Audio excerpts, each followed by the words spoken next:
الله وبركاته.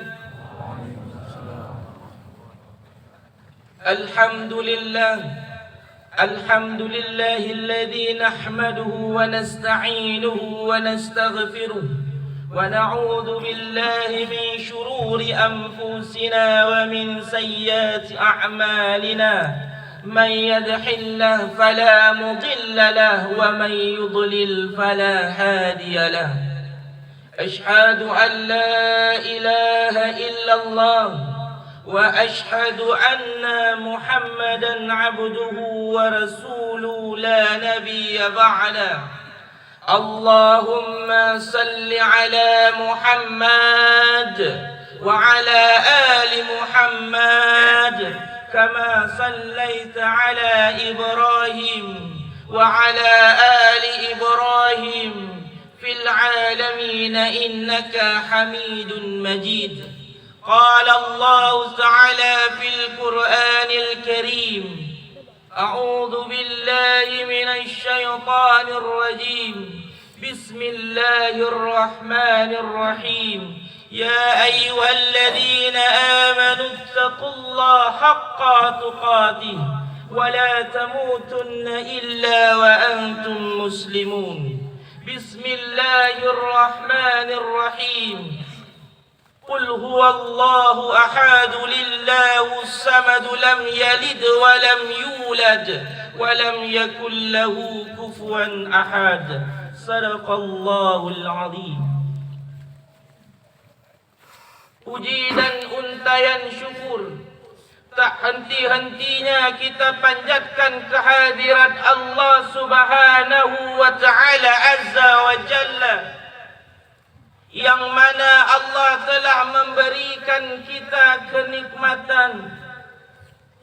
Allah telah memberikan kita umur panjang. Allah telah memberikan kita kesehatan. Banyak di antara saudara-saudara kita yang hanya mampu mendengarkan kumandang takbir dari rumahnya masing-masing. Suara takbir yang menggema itu masuk melalui jendela-jendelanya yang terbuka, karena ia sedang terbujur kaku, terbaring, tak ada tenaga untuk pergi ke lapangan ini, melihat banyaknya kaum mukminin, kaum muslimin yang sedang duduk bersimpuh, mengumandangkan takbir, mengumandangkan tahmid, mengumandangkan tahlil, membesarkan Allah. Allahu Akbar, Allahu Akbar, Allahu Akbar. Allah lah zat yang paling besar, kita tak ada apa-apanya. Kita kecil di mata Allah. Allah lah yang maha pengasih dan penyayang. Kalau bukan karena Allah, kita bukanlah siapa-siapa.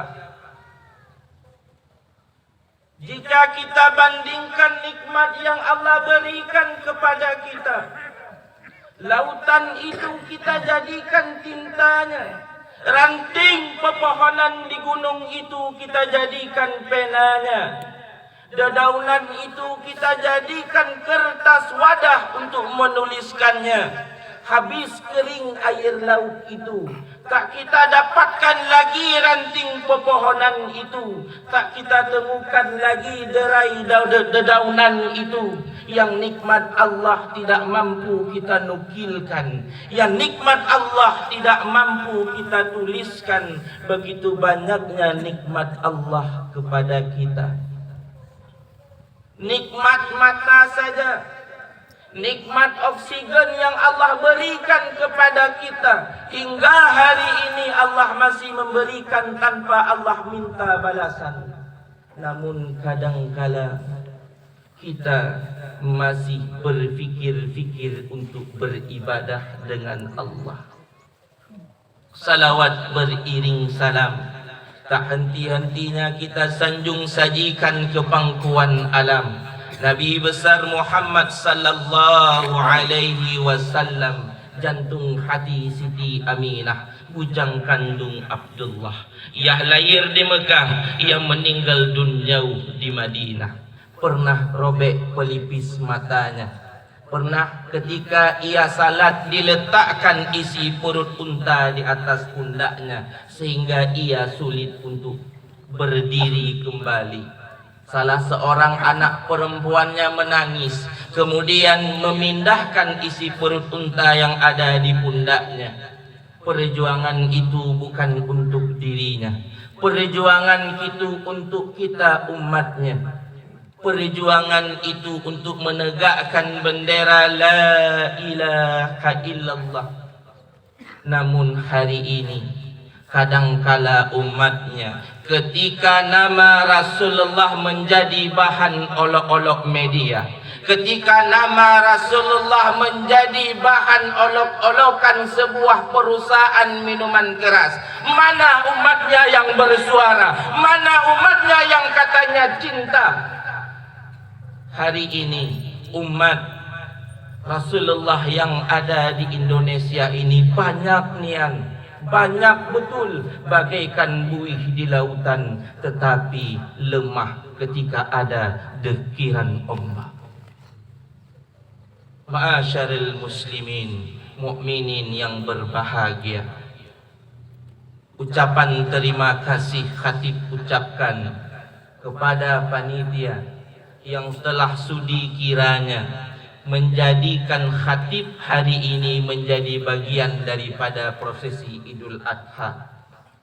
Khatib teringat dulu ketika masih digandengan tangan ayahanda, berdiri di saf para jamaah, melihat ayahanda berdiri tegak di atas mimbar ini, berkatalah dalam hati, Fabilo ambo tagak di situ. Nibak hariko, alhamdulillah Bapak Ibu yang berbahagia. Cita-cita yang dulu khatib impikan, alhamdulillah hari ini panitia sudah mewujudkannya. Terima kasih kepada panitia, terima kasih kepada ayahanda, terima kasih kepada ibunda semua. Allahu Akbar, Allahu Akbar walillahil hamd. Dengan perut kita yang lapar pada pagi yang berbahagia ini, belum diisi oleh satu pun makanan yang masuk melalui mulut menembus lambung, berdoalah kepada Allah, mintalah pengampunan dari Allah, berdoalah apapun yang kita inginkan. Insya Allah jika bukan tahun ini, tahun depan akan Allah kabulkan.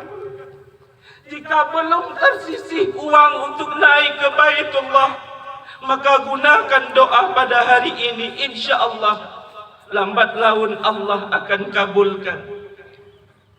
Ma'asyaral muslimin, mukminin yang berbahagia, ketika kita berbicara mengenai pelaksanaan Idul Adha, maka ada kisah dalam Al-Quran tentang sebuah keluarga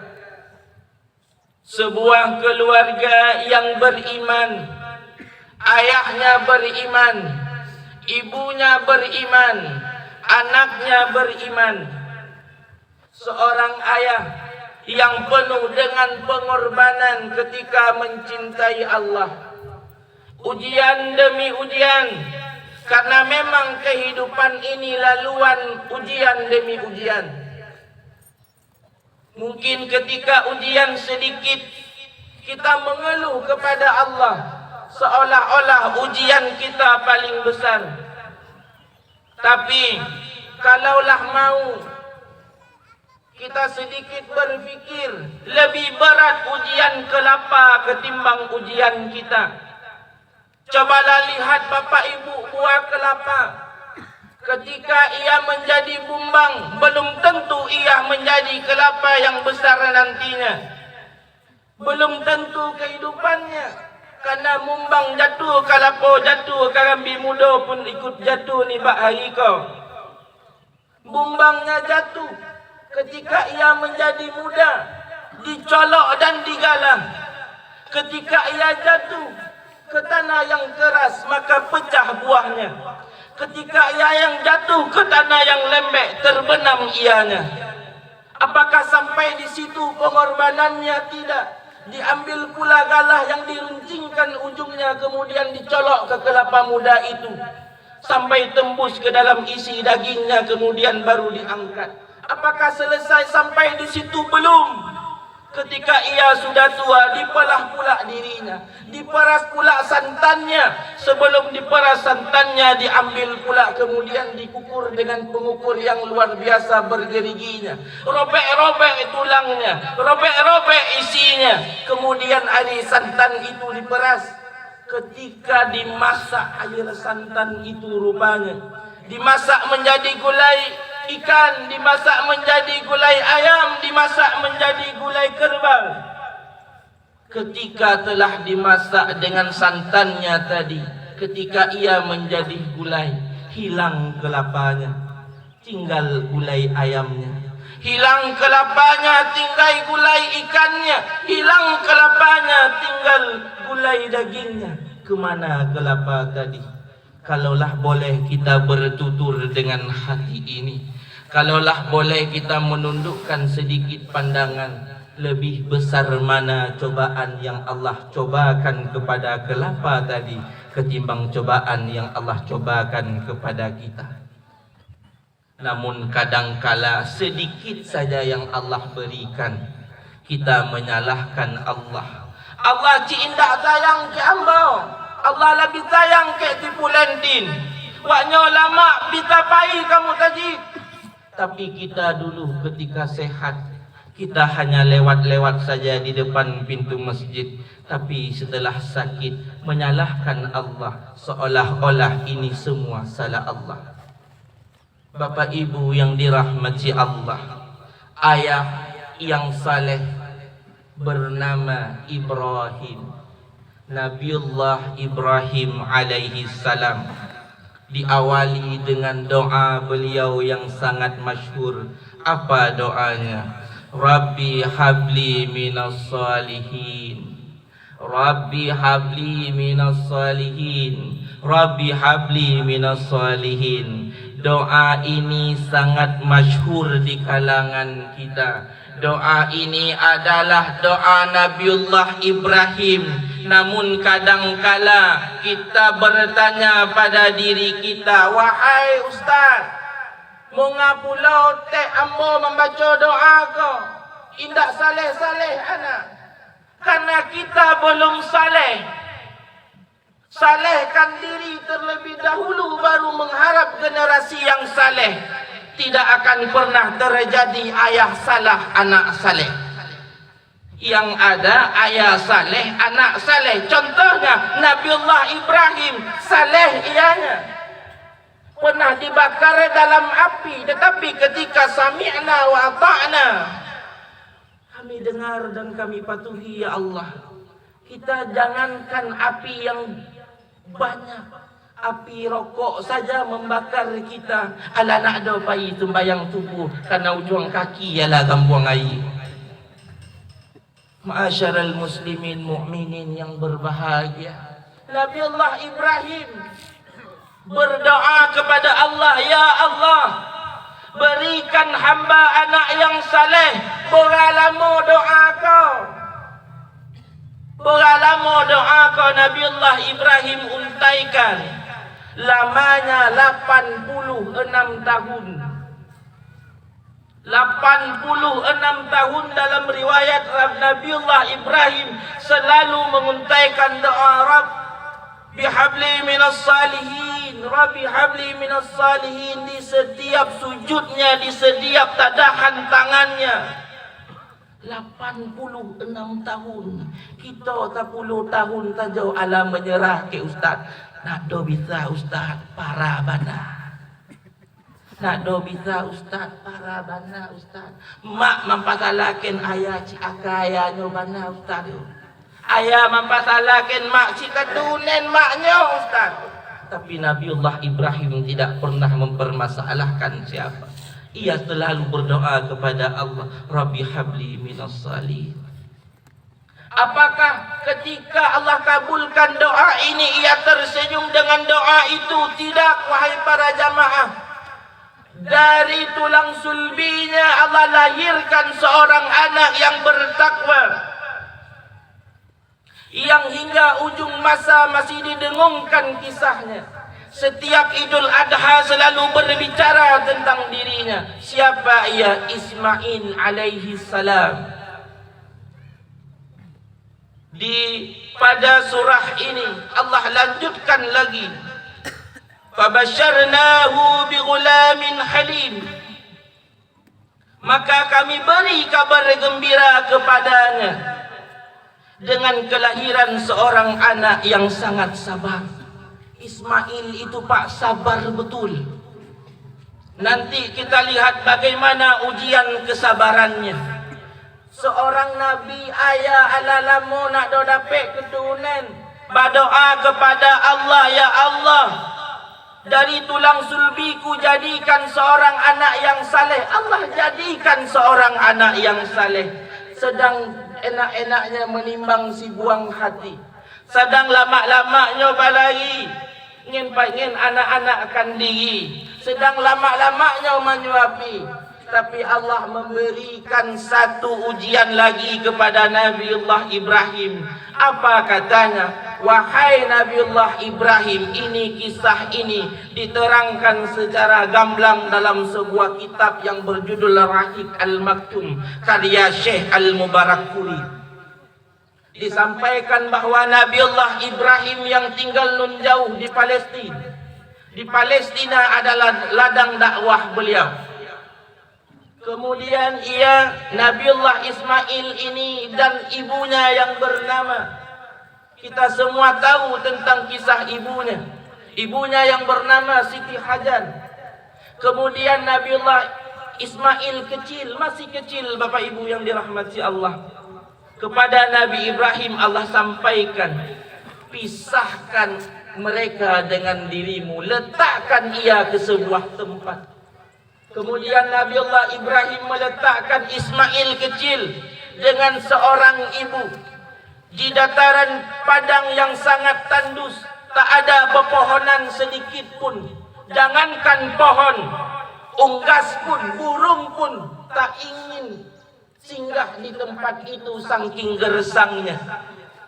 Diletakkan di sebuah tempat yang gersang luar biasa yang bernama Mekah hari ini. Nabiullah Ibrahim dalam kitab itu hanya meletakkan beberapa biji kurma dan tempat air yang terbuat dari kulit binatang yang sudah disamak sebelumnya. Itulah pembekalan yang diberikan kepada Ismail kecil dan ibunya Hajar. Setelah Ibrahim kembali ke Palestina, terjadi apa yang tidak ingin diharapkan. Perbekalan kurma tadi sudah tak ada lagi. Perbekalan air tadi tidak setetes pun lagi dapat diminum oleh Ismail kecil. Inilah pengorbanan seorang ibu para jamaah. Pengorbanan seorang ibu yang tidak ingin melihat sang buah hatinya menangis. Seorang ibu yang luar biasa, padahal ia tahu bahawa suaminya adalah Khalilullah, bahawa suaminya adalah utusan Allah, tapi ia tidak pernah mengeluh. Kita terlahir dari seorang ibu. Ketika nanti pulang ke rumah masing-masing, lihatlah di mana ibu kita. Ibu yang melahirkan kita 9 bulan 10 hari.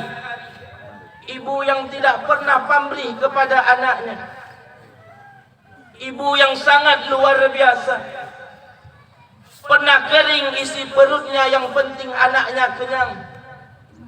Pernah ia tidak tidur malam, yang penting anaknya bahagia. Di mana ibu itu hari ini? Ketika ia sudah tua di rumahnya, tidakkah kita ingin menjenguknya?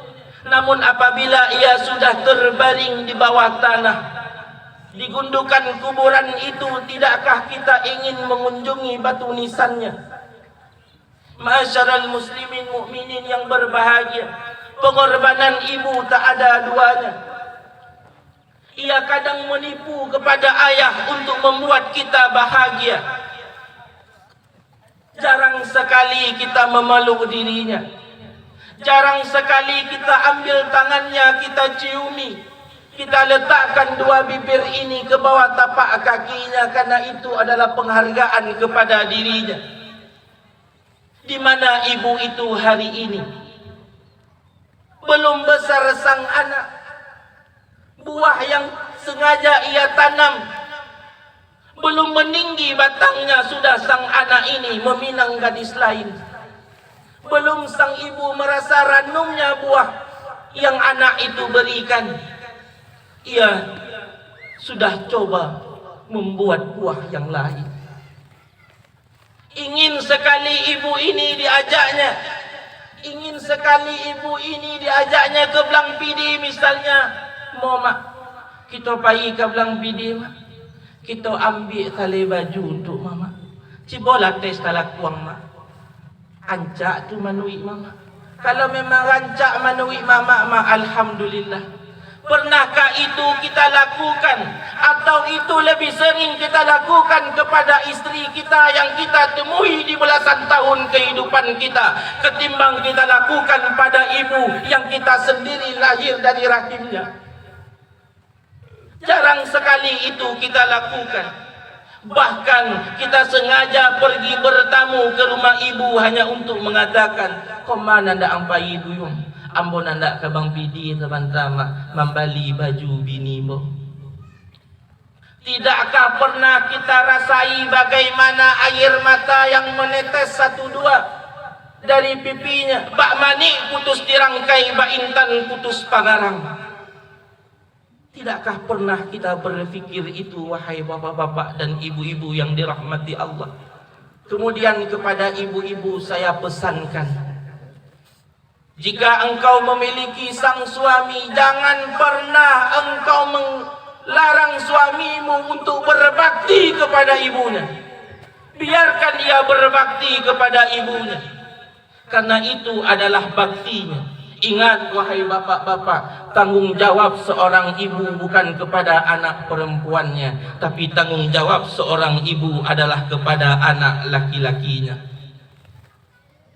Pernahkah kita bertanya, "Mak, apa hawa?" Pernahkah kita bertanya, "Mak, apa kaki?" sambil kita memijat-mijat kakinya? Pernahkah kita berpikir dulu, ketika kita masih kecil, lambayan tangannya yang membuat kita tertidur? Pernahkah kita berpikir dulu, ketika ia sedang makan, kita merengek, ingin dicucikan hadas kita? Ia bersihkan tangannya yang sedang meneguk nasi itu, kemudian ia bersihkan hadas kita tanpa berpikir bau dan tanpa mengatakan jijik. Tapi hari ini, ketika sang ibu itu sakit, siapa yang menjaganya?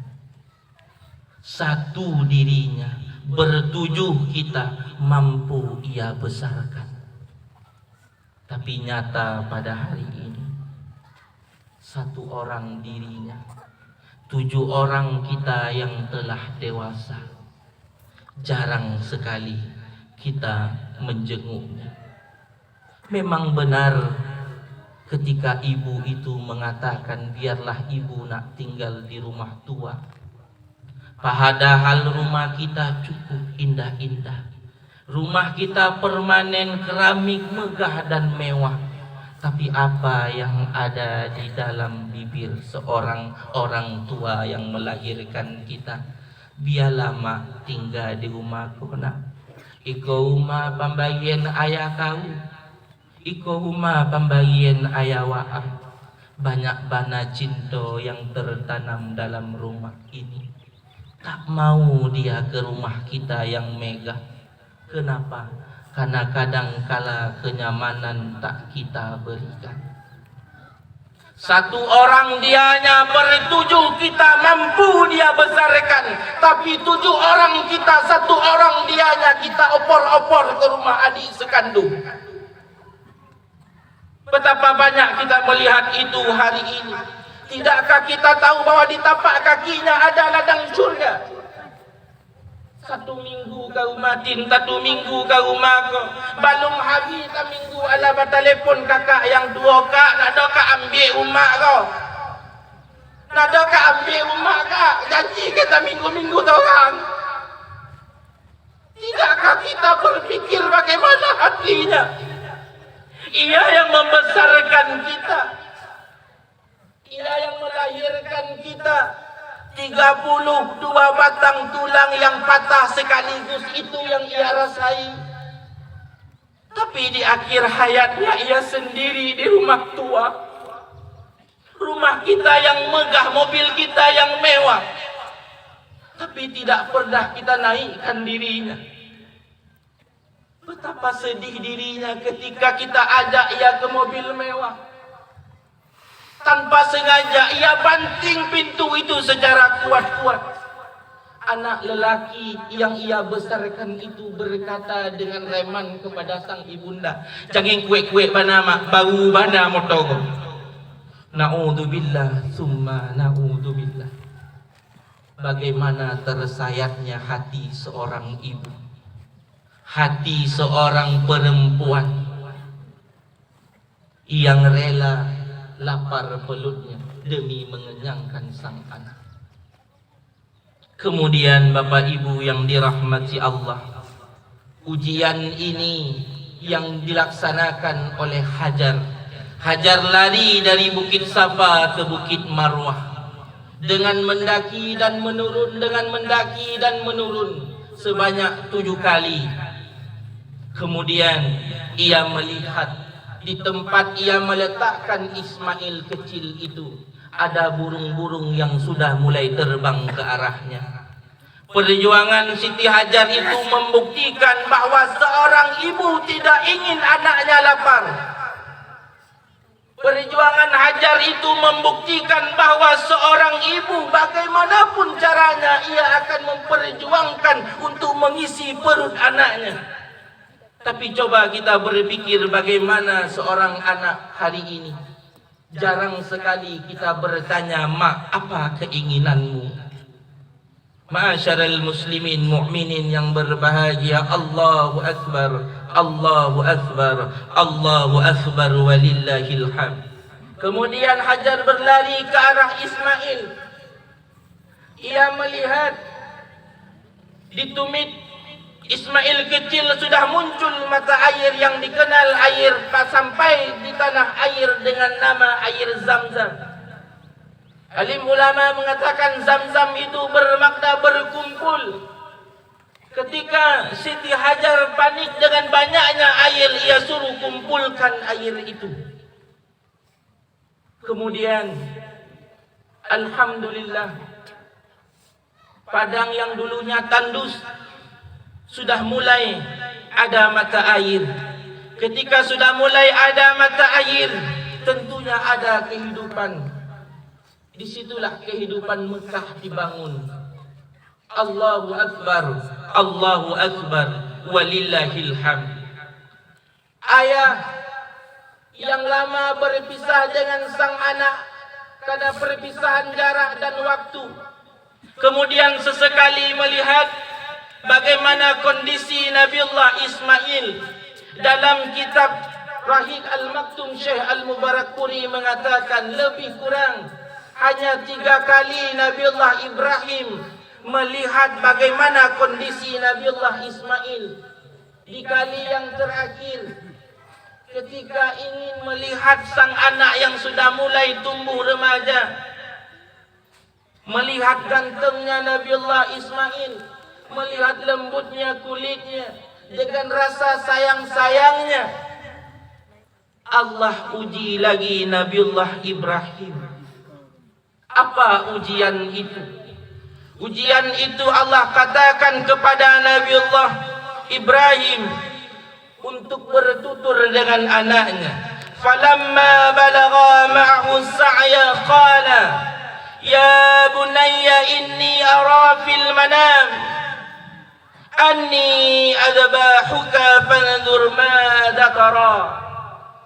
Apa kata Nabiullah Ibrahim kepada Nabiullah Ismail yang sudah beranjak dewasa itu? Maka ketika anak itu sampai pada umurnya, sanggup berusaha bersamanya. Nah, di sini tampak bahawa Nabiullah Ismail itu sudah beranjak, mampu untuk berusaha bersama Nabiullah Ibrahim. Apa kata Nabiullah Ibrahim kepada anaknya? Ya bunayya inni ara fil manam. Wahai anakku, sesungguhnya aku bermimpi. Anni azbahuka fanzur madza tara. Bahwa aku menyembelihmu, maka bagaimana pendapatmu? Seorang ayah bermimpi kepada anaknya, mengecekkan ke anaknya malam cakona ayah bermimpi untuk menyembelih waang. Kalaulah ikut terjadi dengan kehidupan kita, beko malam kita bermimpi, tak pagi kita kecek ke anak-anak. Malam cakap ayah bermimpi, tak pagi menyembelih waang, kira-kira apa yang terjadi? Apa dikecek dia anak? Tukar mimpi. Itu yang terjadi. Karena kenapa? Anak kita belum sesaleh Nabiullah Ismail. Karena kita belum sesaleh Nabiullah Ibrahim.